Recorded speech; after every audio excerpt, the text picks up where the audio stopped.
के बाद और अभी सुबह से धमकी दे रहे कि सद्दाम को जान से मार देंगे हम, वो जहाँ दिखेगा हम उसको गिरा देंगे। और जिसकी वजह से झगड़ा हुआ था वो अभी दोपहर में 1 बजे छूट गया, सामने वाला बिंदास घूम रहा है वो, और हमारे घर की गली में से निकल रही है, आ रही है जा रही है गाली देते हुए कि जो भी दिखेगा ना उसको तो मैं गिरा ही दूंगा बोले। ये मेरा आदमी है, वो लोग उनके परिवार, उनके भाभी है, उनके चाचे हैं, उनके दादा हैं।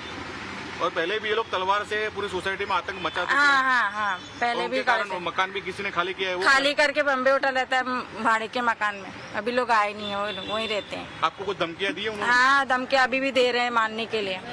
આ કામનો જે આરોપી છે ફેઝલ, એણે છોટાલાલની ચાલીમાં ફરિયાદી સિરાજ અહેમદને એના ઘરે જઈને ગાળાગાળી કરેલી અને એને ધમકી આપી હતી। આ બાબતે ગુનો રજીસ્ટર થયો છે ગોમતીપુર પોલીસ સ્ટેશનમાં અને આરોપીને એરેસ્ટ કરવામાં આવ્યો છે।